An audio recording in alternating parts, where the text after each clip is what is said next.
Bismillah, assalamualaikum warahmatullahi wabarakatuh. Alhamdulillah, wassalatu wassalamu ala rasulillah wa ala alihi wa sahbihi wa man walah, amma ba'd. Pemirsa dimanapun yang Allah subhanahu wa ta'ala semoga senantiasa rahmati dan juga muliakan, segala puji bagi Allah, salawat serta salam tercurahkan kepada Nabi kita Nabi Muhammad sallallahu alaihi wasallam. Melalui Al-Quran, Allah subhanahu wa ta'ala memberikan suatu kewajiban puasa kepada kita sebagai rahmat bagi diri kita. Melalui hadisnya Nabi Muhammad SAW menyampaikan kepada kita tentang penyemangat daripada amalan-amalan yang mampu untuk kita kerjakan di bulan Ramadan. Maka suatu nikmat tertinggi bagi diri kita seorang muslim dan suatu rahmat tertinggi dari Allah subhanahu wa ta'ala. Dari 12 bulan Allah subhanahu wa ta'ala memilih satu bulan yang semua amalan soleh pada bulan tersebut dilipat gandakan pahalanya oleh Allah subhanahu wa ta'ala. Bahkan di situ ada suatu malam yang disebutkan dalam Quran dan disampaikan oleh Nabi SAW melalui lisannya yang begitu mulia, diwariskan oleh para ulama melalui majelis-majelis ilmu tentang keutamaan malam Lailatul Qadar yang lebih baik daripada 1000 bulan. Maka ma'asyiral muslimin, pemirsa dimanapun berada, adalah Allah subhanahu wa ta'ala zat Rabb semesta alam yang memiliki eksistensi yang begitu luar biasa, mutlak, ahad, yang tidak ada saingan, tidak ada la syarikalah, tidak ada sekutu bagi Allah subhanahu wa ta'ala. Lam yalid wa lam yulad, tidak beranak, tidak pula diperanakkan. Akan tetapi ma'asyiral muslimin, kita sebagai seorang muslim mengenai eksistensi Allah subhanahu wa ta'ala sejatinya patut untuk mungkin sesekali kita pikirkan bersama-sama tentang keibadahan kita kepada Allah subhanahu wa ta'ala. Sejatinya selama ini kita beribadah kepada Allah itu karena suatu kebutuhan atau sebatas kita menjalankan perintah dari Allah subhanahu wa ta'ala. Karena tentunya beda orang ketika melakukan suatu pekerjaan atau melakukan suatu amalan didasari suatu perintah untuk menggugurkan daripada perintah tersebut, dengan orang yang mengerjakan suatu amalan karena didasari rasa cinta atau bahkan mungkin suatu rasa butuh daripada amalan atau pekerjaan yang kita lakukan bersama-sama. Maka adalah Allah subhanahu wa ta'ala itu sejatinya tidak butuh kita. Bahkan kita adalah yang butuh Allah subhanahu wa ta'ala. Bahkan dalam hadis disebutkan Nabi Muhammad SAW, "Lau kana awwalakum wa akhirakum." Sekiranya dari awal sampai terakhir semuanya berada dalam kondisi paling bertakwa, tidaklah menambah kekuasaan Allah subhanahu wa ta'ala atau bahkan tidak mengurangi sedikit pun kekuasaan Allah ketika mereka kufur kepada Allah subhanahu wa ta'ala.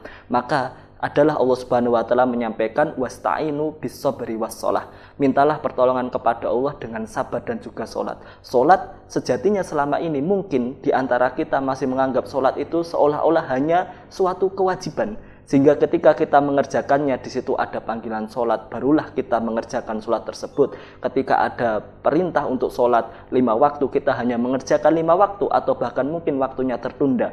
Bukan merupakan suatu kebutuhan. Padahal apa disebutkan dalam Quran, wasta'inu bis-sabri was-shalah. Sholat itu adalah suatu wasilah, suatu perantara ekspresi bagaimana kita menunjukkan rasa butuh kita kepada Allah subhanahu wa ta'ala, bukan hanya dengan meminta kepada Allah, tapi dengan sholat itulah kita memohon kepada Allah subhanahu wa ta'ala. Dan Ramadan inilah momentum di mana kita banyak untuk melaksanakan qiraatul Quran dan juga kita melakukan qiyam, qiraatul Quran dan juga qiyam. Dan disebutkan oleh Nabi, man qama ramadhana imanan wahtisaban ghufira lahu ma taqaddama min dzambi.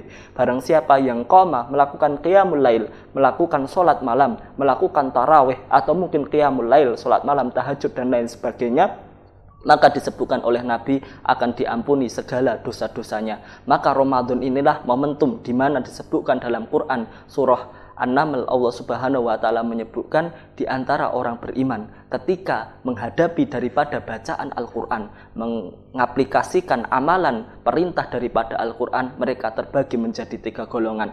Faminhum faminhum zalimul linafsih.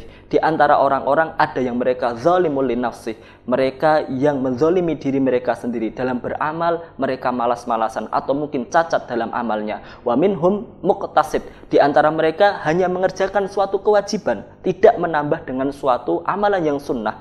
Wa minhum sabiqum bil khairat, di antara mereka ada orang-orang yang berlomba-lomba dalam mengerjakan kebaikan. Maka disebutkan dalam riwayat Imam At-Tirmidzi dan juga riwayat Imam Bukhari, disebutkan oleh sahabat Ali bin Abi Thalib radhiyallahu taala anhu, kana Nabi sallallahu alaihi wasallam idza masya takaffuan ka'annama yanhattu min sababin.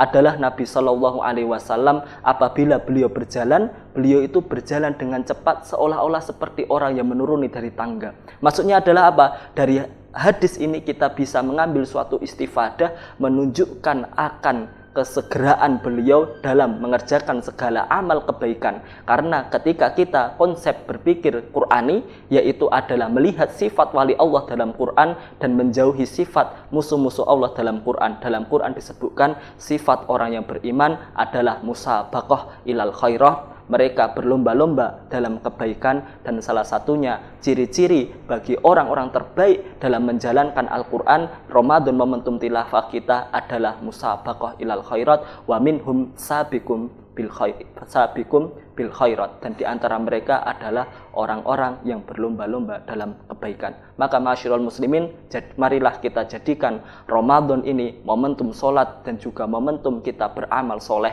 yang semuanya itu tentunya amalan terbaik adalah baca Quran. Dari Quran kita belajar tentang bagaimana kita meminta pertolongan kepada Allah dengan sholat. Dari Quran kita belajar tentang bagaimana sifat wali-wali Allah adalah mereka orang-orang yang musabaqah, berlomba-lomba dalam kebaikan.